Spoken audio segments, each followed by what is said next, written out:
അറിവ് എന്ന് പറയുന്നത് ഒരു മനുഷ്യന്റെ ശരീരത്തിന്റെ ജീവനാണ് എന്നതുപോലെ പരിശുദ്ധമായ ദീനുൽ ഇസ്ലാമിന്റെ ജീവനാണ് ഇൽമ്. അൽ ഇൽമു ഹയാത്തുൽ ഇസ്ലാം. ഇസ്ലാമിന്റെ ജീവനാണ് ഇൽമ്. ഒരാൾ ഒരു അറിവ് പഠിക്കുന്നു എന്നത് അവന്റെ ദീനിന് അവൻ ജീവൻ കൊടുക്കുന്നതിന് തുല്യമാണ്.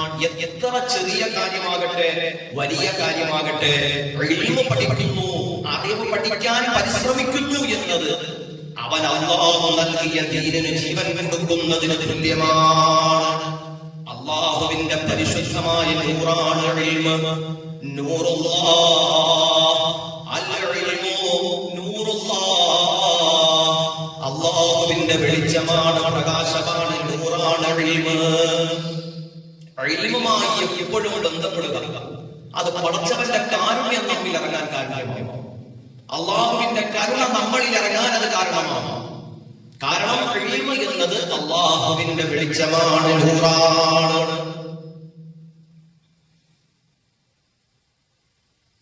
മഹാനായ നബി സല്ലല്ലാഹു അലൈഹി വസല്ലമ തങ്ങളോട് അല്ലാഹു സുബ്ഹാനഹു വ തആല ഏറ്റവും കൂടുതൽ ചോദിക്കുവാൻ കൽപ്പിച്ചത് അത് പരിശുദ്ധമായ ഇൽമിനെയാണ്, അറിവിനെയാണ്. വഖുർ റബ്ബി സിദ്നി ഇൽമാ. അല്ലാഹുവേ എനിക്ക് അറിവ് വർദ്ധിപ്പിച്ചു തരൂ അല്ലാഹ് എന്ന് അല്ലാഹുവിനോട് ചോദിക്കുവാൻ പടച്ചവൻ പരിശുദ്ധമായ ഖുർആനിലൂടെ കൽപ്പിച്ചു. എന്തെല്ലാം അനുഗ്രഹങ്ങളാണ് പടച്ചവൻ കൊടുത്തത്, എന്തെല്ലാം നിഅമത്തുകളാണ് പടച്ചവൻ കൊടുത്തത്. അല്ലാഹുവേ നമുക്ക് അല്ലാഹു എണ്ണിയാലും തീരാത്ത എത്ര അനുഗ്രഹങ്ങളാണ് പടച്ചറപ്പ് നമുക്ക് നൽകിയിട്ടുള്ളത്. എത്ര അനുഗ്രഹങ്ങളാണ് നമുക്ക് കിട്ടാൻ നമ്മൾ കൊതിക്കുന്നത്. ഏത് തന്നെയാണെങ്കിലും അല്ലാഹുവിനോട് നാം എല്ലാവരും ഏറ്റവും കൂടുതൽ ചോദിക്കേണ്ടത് റബ്ബി സിദ്നി ഇൽമാ. പടച്ചവനെ എനിക്ക് ഇൽമു തരണേ അല്ലാഹ്, ഇൽമു വർദ്ധിപ്പിച്ചു തരണേ അല്ലാഹ് എന്നാണ് റബ്ബിനോട് ഏറ്റവും കൂടുതൽ ചോദിക്കേണ്ടത്. അല്ലാഹുവിൽ നിന്ന് ഏറ്റവും കൂടുതൽ ആഗ്രഹിക്കേണ്ടതും അതാണ്.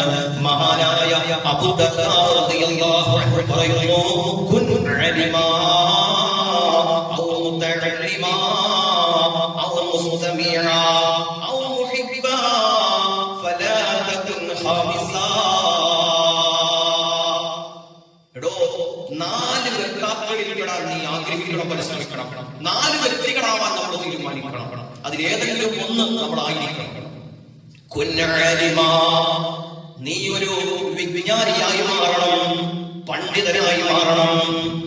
നിനക്ക് പണ്ഡിതനാവാൻ കഴിഞ്ഞിട്ടില്ലെങ്കിൽ, ഒരുപാട് അറിവുകൾ നേടാൻ നിനക്ക് കഴിഞ്ഞിട്ടില്ലെങ്കിൽ, ഔ മുതഅല്ലിമാ, ഒരു പഠിതാവായി മാറണം, പഠിക്കുന്നയാളായിട്ട് മാറണം. പണ്ഡിതനാവാൻ കഴിഞ്ഞില്ലെങ്കിൽ പഠിക്കുന്നവനായി മാറണം. ജീവിതത്തിൽ എപ്പോഴും ഇൽമു പഠിച്ചുകൊണ്ടേയിരിക്കണം. ഇനി അതിനും നിനക്ക് നേരം കിട്ടുന്നില്ലെങ്കിൽ ഔ മുസ്തമിആ, പണ്ഡിതനാവാൻ കഴിഞ്ഞില്ല, പഠിതാവാകാൻ കഴിഞ്ഞില്ല എങ്കിൽ ആ ഇൽമിനെ ശ്രദ്ധയോടെ കേൾക്കുന്ന ഒരു ശ്രോതാവായി മാറണം. എപ്പോഴും ഇൽമു കേൾക്കാൻ ഉണ്ടാവും ഒരാഗ്രഹം. അത് പടച്ചവന് വലിയ ഇഷ്ടമാണ്, അത് വലിയ ഭാഗ്യവുമാണ്, വല്ലാത്തൊരു പദവിയാണ്. ഇൽമു കേൾക്കാനെങ്കിലും കഴിയണം. ഇതിനും നിനക്ക് കഴിഞ്ഞില്ലെങ്കിൽ, പണ്ഡിതനാവാൻ കഴിഞ്ഞില്ല, പഠിതാവാകാൻ കഴിഞ്ഞില്ല, ഇൽമു ശ്രദ്ധിച്ച് കേൾക്കാനും നിനക്ക് സാഹചര്യമില്ല എങ്കിൽ അവനെ സ്നേഹിക്കുന്നവനായി മാറണം. എനിക്ക് ഉസ്താദുമാരോട് ഇഷ്ടമാണ്, എനിക്ക് പണ്ഡിതന്മാരോട് ഇഷ്ടമാണ്, ഇൽമു പഠിക്കുന്നവരോടും ഇൽമു പഠിച്ചവരോടും എനിക്ക് ഇഷ്ടമാണ്. ആ ഇഷ്ടം മതി ഇൽമിന്റെ ബറക്കത്ത് കിട്ടുമെന്നാണ്. കണ്ടില്ലേ, ഫലാ തകുൻ ഖാമിസാ. ഈ നശ്വരമായ ദുനിയാവിൽ നിനക്ക് എന്തെങ്കിലും പദവി കിട്ടണമെന്ന് നീ ആഗ്രഹിക്കുന്നെങ്കിൽ ആദ്യം നീ ഒരു പണ്ഡിതനാവാൻ കഴിയണം. അതിന് കഴിഞ്ഞില്ലെങ്കിൽ പഠിക്കാൻ ശ്രമിക്കുന്നവനാകണം. അതിന് കഴിഞ്ഞില്ലെങ്കിൽ ഇൽമു പറയുന്നത് കേട്ടുകൊണ്ടിരിക്കാൻ കഴിയണം. അതിനും സാധിക്കുന്നില്ലെങ്കിൽ പണ്ഡിതന്മാരെ പഠിക്കുന്നവരെ ഇഷ്ടപ്പെടുന്നവനായി മാറണം, ഇൽമിനെ ഇഷ്ടപ്പെടുന്നവനായി മാറണം. ഇതല്ലാത്ത മറ്റൊന്നും നീ ആഗ്രഹിച്ചു പോകരുത്. അങ്ങനെ ആഗ്രഹിച്ചാൽ അത് വലിയ നഷ്ടമാണ്. മരണമാണെന്ന് കൂടി മഹാനായ അബൂ ദർദാ റളിയല്ലാഹു അൻഹു പറയുന്നു. മുഅ്മിനീങ്ങളെ, ഇൽമിന് വല്ലാത്ത മഹത്വം. അറിവെന്ന് പറയുന്നത് വലിയ മഹത്വം. പടച്ചോൻ നൽകുന്ന ഏറ്റവും വലിയ സമ്പത്ത് ഏതാണെന്ന് വെച്ചാൽ എന്തെങ്കിലും ഒരു കാര്യം പഠിക്കണം. ഒരു ദിക്റായിക്കോട്ടെ, ഒരു സ്വലാത്തായിക്കോട്ടെ, എന്തെങ്കിലും ഒരു ദിവസം എന്തെങ്കിലും പഠിക്കുന്നു എന്നത് തന്നെ വലിയ കാര്യമാണ്. എന്തെങ്കിലും കേട്ടിരിക്കണം. അല്ലാഹുവേ, ഞങ്ങൾക്ക് മരിക്കുവോളം നീ ഇൽമു കേൾക്കാനുള്ള തൗഫീഖ് നൽകണേ അല്ലാഹ്. ഒരാൾ ഇൽമുമായി ബന്ധപ്പെടാത്ത, അറിവ് കേൾക്കാതെ പോകുന്ന ഒരു ദിവസം എന്ന് പറയുന്നത് അത് മരണത്തിന് തുല്യമാണ്. അവന്റെ അന്നത്തെ ദിവസം അതൊരു മരണവീട് പോലെയാണ് അവന്റെ ഹൃദയം. പടച്ചോനെ, അല്ലാഹുവിന്റെ നൂറ് കിട്ടാത്തൊരു ദിവസം, പടച്ചോൻ ഏറ്റവും കൂടുതൽ ഇഷ്ടപ്പെടുന്ന അവന്റെ ഇൽമു ഒരാൾക്ക് കിട്ടിയില്ല, പഠിച്ചില്ല, കേട്ടില്ല എങ്കിൽ ആ ദിവസം ഒരു മരണവീട് പോലെ അവന്റെ ഹൃദയം മാറിപ്പോകും. ഭയങ്കര പറക്കത്ത് കേടാണ്. അവന്റെ ശരീരത്തിന്റെ ഹയാത്ത് പോലും, ആത്മീയമായ ഹയാത്ത് പോലും അത് നഷ്ടപ്പെടുത്തി കളയും.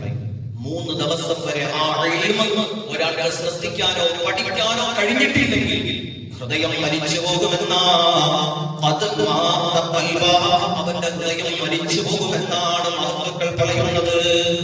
ഹബീബായ മുഹമ്മദ് മുസ്തഫ സ്വല്ലല്ലാഹു അലൈഹി വസല്ലമ തങ്ങൾ ഒരു മനുഷ്യനുമായി സംസാരിച്ചു കൊണ്ടിരിക്കുമ്പോ നബിയോട് സന്ദേശം നൽകുന്നു. നബിയേ, അങ്ങയോട് ഇപ്പോൾ സംസാരിച്ചു കൊണ്ടിരിക്കുന്ന ആ മനുഷ്യനുണ്ടല്ലോ, ഒരല്പ സമയം കഴിയുമ്പോ അദ്ദേഹത്തിന്റെ ആയുസ് കഴിയുന്നു നബിയേ, അദ്ദേഹത്തിന്റെ റൂഹ് പിടിക്കാൻ പോവുകയാണ് നബിയേ എന്ന് നബിയോട് സന്ദേശം പറഞ്ഞു. പുന്നാര നബിയുടെ മുമ്പിലിരുന്ന് സംസാരിച്ചു കൊണ്ടിരിക്കുന്ന മനുഷ്യൻ അടുത്ത സെക്കൻഡിൽ മരിച്ചു പോകും എന്ന് സന്ദേശം പറഞ്ഞു.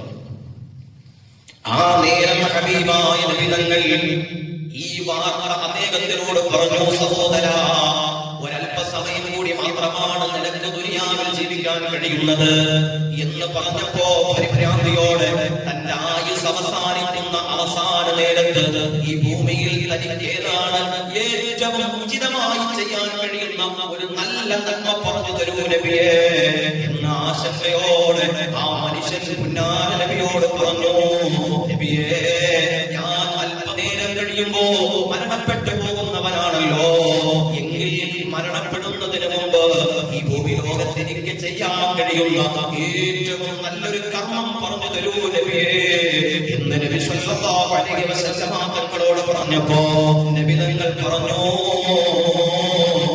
എത്രയും പെട്ടെന്ന് നിന്റെ ആയുസ് തീരുന്നതിന് മുമ്പ് ഏതെങ്കിലും ഒരു ഇൽമുമായി, അറിവ് പഠിപ്പിക്കുന്ന ഇടവുമായി ബന്ധപ്പെട്ട് ആ സ്ഥലത്ത് നീ ജോലി ചെയ്തോ, അറിവ് പഠിക്കുന്നവനായി മാറിക്കോ, നേടുന്നതിന് വേണ്ടി പരിശ്രമിച്ചോ. അത് വല്ലാത്തൊരു നന്മയാണെന്ന് ലോകത്തിന്റെ ഗുരു അഷ്റഫുൽ ഖൽഖ് മുഹമ്മദ് റസൂലുള്ളാഹ്. കണ്ടില്ലേ എന്തെല്ലാം നന്മകളാണ് നബിതങ്ങൾക്ക് പറഞ്ഞു കൊടുക്കാനുണ്ടാവുക. പക്ഷേ എല്ലാ നന്മകളിൽ നിന്നും നബിതങ്ങളെ ഏറ്റവും ശ്രേഷ്ഠമായി തിരഞ്ഞെടുത്തത് ഈ ഭൂമി ലോകത്ത് നിന്ന് ആയുസ് അവസാനിക്കുന്ന അവസാന നിമിഷത്തിൽ ഒരു മനുഷ്യൻ എന്തെങ്കിലും ചെയ്യാൻ കഴിയുമെങ്കിൽ അവൻ ഇൽമുമായി ബന്ധപ്പെടട്ടെ, എന്തെങ്കിലും പഠിക്കാൻ ശ്രമിക്കട്ടെ.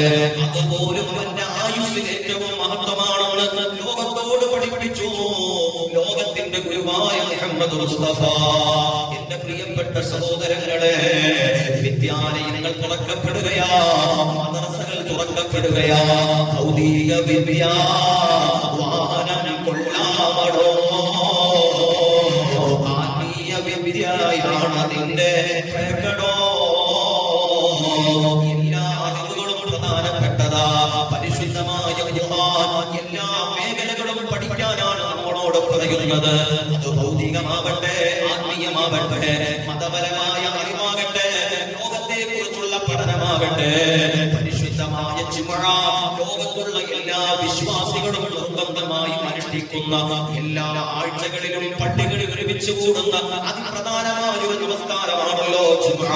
ആ ജുമുഅ ദിവസം പോലും ജനങ്ങളോട് ഉണർത്തി കൊടുക്കൽ സുന്നത്തായ ഒരു സൂറത്തുണ്ടല്ലോ, അഫലാ യൻദുറൂന ഇലൽ ഇബ്ലി കൈഫ ഖുലിഖത് വഇല السماء കൈഫ റഫിഅത് وإلى الجبال كيف نصبت وإلى الأرض كيف سطحت. എന്താ ഖുർആൻ പറഞ്ഞത്? നിങ്ങൾ ജന്തുശാസ്ത്രം പഠിക്കാനാ പറയുന്നത്, നിങ്ങൾ ഭൂമിശാസ്ത്രം പഠിക്കാനാ പറയുന്നത്, നിങ്ങൾ ഗോളങ്ങളെ കുറിച്ച് പഠിക്കാനാ പറയുന്നത്. ചുരുക്കി പറഞ്ഞാൽ എല്ലാ മേഖലകളെ കുറിച്ച് ചിന്തിക്കുവാനും പഠിക്കുവാനും പരിശുദ്ധമായ ഖുർആൻ ആഹ്വാനം ചെയ്യുന്നു. എല്ലാ മേഖലകളെ കുറിച്ചും അല്ലാഹു സുബ്ഹാനഹു വ തആല ഈ നീലാംബരിയുടെ അത്ഭുതങ്ങൾ സൃഷ്ടിച്ച അതിന്റെ കലവറകൾ, അവിടെ സംവിധാനിച്ച താരാപഥങ്ങൾ, പ്രസവനെ ഗാലക്സികൾ എല്ലാം നമ്മൾ പഠിക്കണം, ചിന്തിക്കണം, മനസ്സിലാക്കണം. മൃഗങ്ങളെ കുറിച്ച്, പക്ഷികളെ കുറിച്ച്, പർവ്വതങ്ങളെ കുറിച്ച് എല്ലാം പഠിക്കണം എന്നാണ് പടച്ചോൻ പറയുന്നത്. പക്ഷേ എന്ത് തന്നെ പഠിക്കുമ്പോഴും മനുഷ്യ, നിന്നിലുള്ള ധാർമ്മികത, നിന്നിലുള്ള മനുഷ്യത്വം, നീ എങ്ങനെ ജീവിച്ചു മുന്നോട്ട് പോകണം, നിന്നെ നിയന്ത്രിക്കുന്ന ഏറ്റവും പ്രധാനപ്പെട്ട അറിവ് അത് ദീനിന്റെ അറിവാ. അതാണ് മഹാന്മാർ പറഞ്ഞത്, ഭൗതിക വിദ്യ വാഹനം കൊള്ളാമടോ, ആത്മീയ വിദ്യയാണതിന്റെ പ്രകടോ. മക്കൾക്ക് നല്ല വിദ്യാഭ്യാസം കൊടുക്കണം, അവര് നല്ല അറിവുള്ളവരാകണം. ഒപ്പം അവർക്ക് അതേ അറിവിനോടൊപ്പം അതേ വിജ്ഞാനങ്ങൾക്കൊപ്പം കിടപിടിച്ച് നിന്നു പോകുന്ന ആത്മീയമായ അറിവുകളും ചിട്ടകളും ബോധങ്ങളും കൂടി നമ്മൾ പറഞ്ഞു കൊടുക്കണം. എങ്കിലാണ് അവർ യഥാർത്ഥമായ മനുഷ്യത്വമുള്ളവരായി മാറുക. അതുകൊണ്ട് തന്നെ അറിവ് പോലെ തന്നെ ഏറ്റവും പ്രധാനപ്പെട്ട ഭാഗമാണ് അൽ അദബ്. മക്കൾക്ക് നല്ല ചിട്ടയും സംസ്കാരവും നല്ല കൾച്ചറും പഠിപ്പിച്ചു കൊടുക്കുക. അറിവ് മാത്രം പോരാ, കുറെ അറിവ് നേടിയത് കൊണ്ട്, വലിയ വിദ്യാഭ്യാസം ആയതുകൊണ്ട് എല്ലാവർക്കും അദബ് അദബ് വളരെ പ്രധാനപ്പെട്ടതാണ്. അദബ് എന്ന് പറഞ്ഞാൽ നല്ല മര്യാദ, നല്ല ചിട്ട, നല്ല സംസ്കാരം. അത് അറിവിനേക്കാൾ മഹത്വം. പടച്ചോൻ തൗഫീഖ് നൽകട്ടെ. അൽ അദബ്, അദബ് എന്ന് പറഞ്ഞാൽ മര്യാദ എന്ന് പറയുന്നത്, ചിട്ടയുള്ള ജീവിതം എന്ന് പറയുന്നത് മുഖദ്ദമുൻ അലൽ ഇൽമി, അത് അറിവിനേക്കാൾ പ്രധാനപ്പെട്ടതാണ്. വഅഫ്ളലു മിൻഹു, ഇൽമ് എത്ര കുറഞ്ഞാലും കുഴപ്പമില്ല, പക്ഷേ അദബ് കൂടി നിൽക്കണം എന്നാണ് പരിശുദ്ധമായ ദീനിന്റെ കാഴ്ചപ്പാട്. നീ ഒരു ഗുരുനാഥന്റെ മുമ്പിൽ അറിവ് പഠിക്കുമ്പോ നീ എത്ര കണ്ട് അറിവ് നേടുന്നു, എത്ര തന്നെ സമ്പാദിക്കുന്നു എന്നതല്ല, ആ ഗുരുനാഥന്റെ മുമ്പിൽ എത്ര മര്യാദയോടെ നീ ജീവിക്കുന്നു, സമയം ചെലവഴിക്കുന്നു എന്നത് വളരെ മർമ്മപ്രധാനമാണ്. കാരണം ഉള്ളവന്റെ റൂഹ് എന്ന് പറയുന്നത്, ജീവൻ എന്ന് പറയുന്നത്, അവന്റെ നിലനിൽപ്പെന്ന് പറയുന്നത് അവനിലുള്ള അദബാണ്.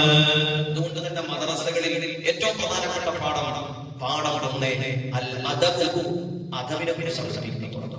അതിനുവേണ്ടി അഖ്ലാഖ് എന്ന് പറയുന്ന ഒരു ടെസ്റ്റ്, ഒരു ബുക്ക് തന്നെ, ഒരു സബ്ജക്ട് തന്നെ മദ്രസകളിൽ അൽ അഖ്ലാഖ്, മര്യാദകൾ, ചിട്ടകൾ, സൽസ്വഭാവങ്ങൾ പഠിപ്പിക്കാനുള്ള ഒരു മേഖല തന്നെ.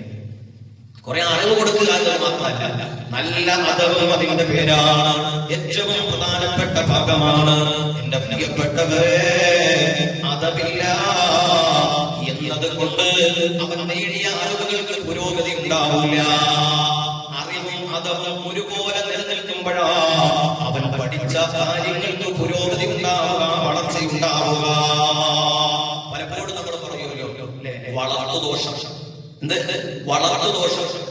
ചില കുഞ്ഞുങ്ങളിലും ചില കുട്ടികളിലൊക്കെ വീഴ്ചകൾ വരുമ്പോ, ചില യുവാക്കളിൽ തെറ്റുകളും കുറ്റങ്ങളും പോരായ്മകളും പെരുകുമ്പോ നമ്മളൊക്കെ പറയുന്നത് വളർത്തുദോഷമാണ്. ശരിയാ, ഒരു കണക്കിന് അതൊക്കെ വളരെ കൃത്യമാണ്. ഇല്ലേ, ചൊട്ടയിലെ ശീലം ചുടല വരെ എന്നാണ്. നമ്മൾ ശീലിച്ചതാണ് നമ്മുടെ ജീവിതത്തിൽ ഉണ്ടാവുക. പടച്ചോൻ നല്ല ശീലവും നല്ല സ്വഭാവവും സംസാരിക്കുക. എന്റെ പ്രിയപ്പെട്ടവരെ, നമ്മൾ നല്ല അദബിനെ നേടണം. എന്നിട്ട് അദബ് പകർന്നു കൊടുക്കണം. മാതാപിതാക്കളുടെ ജീവിതത്തിൽ അദബുണ്ടാകണം. എങ്കിലാണ് അവനിൽ നിന്ന് ഉത്ഭവിക്കുന്നതിലും അദബുണ്ടാവുകയുള്ളൂ. ധാരാളം ഹദീസുകൾ പഠിച്ചു, ധാരാളം നോളജ് നേടി, ഒരുപാട് ഡിഗ്രിയൊക്കെ ഉണ്ട്. പക്ഷെ എങ്ങനെ സംസാരിക്കണം എന്ന ഒരു മര്യാദ, ഒരു അദബില്ലെങ്കിൽ ഇതിനൊക്കെ എന്ത് നേട്ടം? അത് വളരെ ഗൗരവത്തിൽ ചിന്തിക്കേണ്ട കാര്യമാണ്. സുബ്ഹാനല്ലാഹ്, ലോകത്തിന്റെ നേതാവ് അഷ്റഫുൽ ഖൽഖ് മുഹമ്മദ് മുസ്തഫ സ്വല്ലല്ലാഹു അലൈഹി വസല്ലമ തങ്ങൾ പറയുകയാ, മാതാപിതാക്കൾ മാതാപിതാക്കൾ മക്കൾക്ക് കൊടുക്കുന്ന ഏറ്റവും നല്ല സമ്മാനം എന്ന് പറയുന്നത്, അവരുടെ ജീവിതത്തിൽ ഉപകാരപ്രദമായ ഏറ്റവും നല്ല ഗിഫ്റ്റ് എന്ന് പറയുന്നത് ഹബീബായ മുത്ത് മുഹമ്മദ് മുസ്തഫ മാ നഹല വാലിദുൻ വലദഹു. ഓരോ രക്ഷകർത്താവും അവരുടെ കുട്ടികൾക്ക് കൊടുക്കുന്ന ഏറ്റവും നല്ല സമ്മാനം ഏറ്റവും നല്ല അദബിനേക്കാൾ, നല്ലൊരു ശീലത്തെക്കാൾ, നല്ലൊരു സ്വഭാവത്തെക്കാൾ വലിയൊരു സമ്മാനം ഒരു മാതാപിതാക്കളും അവരുടെ മക്കൾക്ക് കൊടുക്കുന്നില്ല എന്ന് സയ്യിദുനാ മുഹമ്മദ് മുസ്തഫ. മാതാപിതാക്കൾ മക്കൾക്ക് കൊടുക്കാനുള്ള ഏറ്റവും വിലപിടിപ്പുള്ള സമ്മാനം അവർക്ക് നല്ല മര്യാദകൾ പഠിച്ചു കൊടുക്കാനാണ്. മക്കളെ, ഒരു സദസ്സിൽ എങ്ങനെയാവണം, ഒരു വ്യക്തിയോട് എങ്ങനെ സംസാരിക്കണം, എങ്ങനെ ഭക്ഷണം കഴിക്കണം, എങ്ങനെ ഉറങ്ങണം, എങ്ങനെയാണ് നമ്മുടെ ദൈനംദിന ജീവിതം കൊണ്ടുപോകേണ്ടത്, എന്താണ് ജീവിതം, എങ്ങനെ പെരുമാറണം, ഇങ്ങനെ തുറന്ന എല്ലാ മേഖലകളിലും ഇസ്ലാമിന് കൃത്യമായ പാഠമുണ്ട്, ഇസ്ലാമിന് കൃത്യമായ കാഴ്ചപ്പാടുണ്ട്. പുന്നാര നബി സല്ലല്ലാഹു അലൈഹി വസല്ലം തങ്ങൾ പഠിപ്പിച്ചത് അത് നമ്മൾ ശീലിക്കണം.